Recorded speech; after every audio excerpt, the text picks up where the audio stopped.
Il y avait beaucoup de monde ce soir-là, samedi soir, dans cet immeuble situé au 3e étage. Des hommes, des femmes, des jeunes, des moins jeunes, tout le monde était venu pour écouter les orateurs qui venaient de passer toute une semaine. Ô combien leur récit était passionnant, intéressant, rempli d'anecdotes, d'histoires. Les gens étaient pendus à leurs lèvres. Parmi eux, il y avait un homme du nom de Paul. Paul, l'orateur principal, le missionnaire, je dirais aussi l'aventurier. Il avait traversé les hauts plateaux de la Turquie actuelle, dans le sud, l'Asie mineure de l'époque, et il était parti avec des équipes, tantôt petites, tantôt plus grandes, de ville en ville, et il en avait vécu des choses alors qu'il annonçait le merveilleux message de Jésus, Sauveur, Sauveur du monde. Troas, la ville dans laquelle se passe l'événement. Troas était une ville intéressante parce qu'elle situe un événement dont il est question dans la Bible, dans le livre des Actes des Apôtres, au chapitre 16. Et dans ce chapitre 16, il est question de ce qui s'est passé la toute première fois à Troas. Paul et son équipe étaient en pleine mission, en pleine action d'évangélisation pour annoncer le message de Jésus. Et voilà que rien ne marche, tout est stoppé, rien ne fonctionne. Ils s'arrêtent dans cette fameuse ville de Troas et durant la nuit, le Seigneur parle. Il leur donne une révélation, une vision. Et à partir de cet endroit, ils vont partir en Europe, dans la ville de Philippe. Donc, Troas est un lieu particulier qui représente beaucoup pour Paul. Maintenant, de retour avec son équipe, et nous nous retrouvons donc, comme je l'ai dit, au 3e étage de cette fameuse réunion où tout le monde est agglutiné pour écouter les récits missionnaires de l'apôtre Paul et de son équipe. Parmi eux, un jeune homme qui a la chance d'être là, un jeune homme qui est venu avec ses parents ou tout seul, on ne sait pas, mais son nom est intéressant. Et lorsque vous lisez ce texte dont je vais parler maintenant, dans le livre des Actes des Apôtres, toujours un peu plus loin, au chapitre 20, vous trouverez son nom. Son nom, c'est Eutychus, un nom un peu spécial, mais un nom typiquement grec qui veut dire « l'homme qui a de la chance ». L'homme chanceux. Il a de la chance d'écouter cette dernière soirée, de faire l'expérience personnelle de la présence de Dieu dans cette grande assemblée. Et tout le monde s'attend à quelque chose. Il se passe des choses tout au long de la semaine. Il s'est passé beaucoup de choses. Et notre jeune homme, il est là. Mais le texte nous dit qu'il se fait tard. Paul prêche longtemps. Il est capable de maintenir son auditoire en haleine tout au long, pendant des minutes, mais aussi des heures. Et à l'approche de la nuit, eh bien, la fatigue se fait sentir pour notre ami Eutychus qui fait partie de cette assemblée. Ce message qui contient une vérité que je vous demanderai de retenir. La vérité est la suivante. Je vais d'abord vous dire ce qui va se passer. Le texte est très sobre, mais très clair et il explique, il raconte ce qui va se passer avec notre jeune homme Eutychus. Eutychus va être, je pense, fatigué. Il y a beaucoup de lumière, mais il y a sans doute aussi peu d'oxygène. Il va se mettre sur le rebord de la fenêtre pour respirer un peu. Il est fatigué, il a envie de voir autre chose, de relâcher un peu l'attention. Et le voilà sur le rebord de la fenêtre. Et nous allons voir, ou imaginer plutôt, ce qui va se passer dans son cœur. Et je vais illustrer cela. Le texte nous dit qu'un drame va se passer. Un drame va se passer avec ce jeune homme qui est assis sur le rebord de la fenêtre de cette maison au 3e étage, alors qu'il est au milieu de l'église. Il y aura un drame qui va se passer. Mais rassurez-vous, les choses vont bien finir.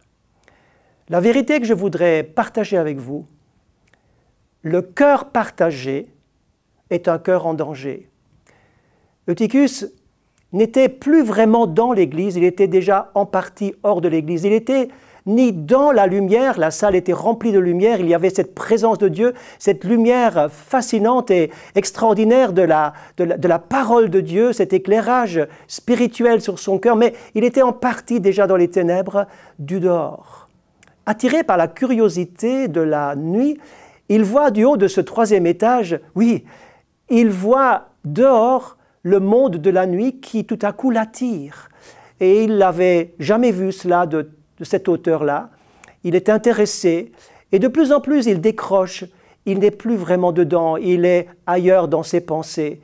Et il s'éloigne de cœur avec ce qui se passe tout près de chez lui, dans cette salle de réunion où l'apôtre Paul est en train de prêcher. Notre jeune Eutychus va de plus en plus être dans un trouble, dans un clair-obscur. Il va être ni dedans ni dehors, comme je l'ai dit. Il va être pris entre ce que Dieu voudrait bien lui dire, ce que Dieu insiste dans sa parole, et puis ce que son oreille personnelle ou son regard personnel lui dit. Il est pris entre le oui de Dieu et le non, entre ce que le Saint-Esprit voudrait lui dire et ce que son cœur refuse d'entendre. Il est partagé, ni pour ni contre, ni dedans ni dehors. Il est entre deux, il est en danger. Voyez-vous, c'est comme un peu ce funambule qui marche sur le câble, sur la corde.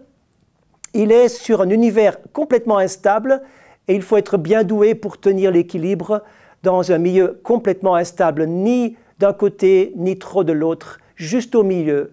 Le cœur partagé, mes amis, est en danger. Et si vous me permettez une parole forte, quelque part, les événements qui vont se produire vont faire en sorte que ce jeune homme, bien sous tout rapport, va tomber du mauvais côté. La parole nous dit dans le texte de Actes chapitre 20, nous dira que ce jeune homme va s'endormir et tomber du 3e étage mort. Le diable va toujours vous faire tomber du mauvais côté. Peut-être que cette parole vous surprend et elle vous semble excessive ou forte, mais j'aimerais vous dire de la part de mon expérience, le nombre de fois que j'ai vu des situations où des gens étaient partagés, où on a écouté, on a dit oui à une certaine partie de l'Évangile, mais on a dit non à d'autres parties de l'Évangile. On a dit oui à Dieu, mais en réalité, on a repris ce oui et on en a fait un non ou plus tard, j'aurai le temps, plus tard, pas maintenant. Et ce cœur partagé est un cœur qui vous affaiblit dans votre marche chrétienne. Dans votre attachement avec Jésus, il y a un détachement qui va se faire. Et Eutychus va se détacher de la réalité, il va s'endormir, il va se déconnecter de la réalité, il n'a plus de discernement, il part dans un autre monde et il tombe du mauvais côté, mort.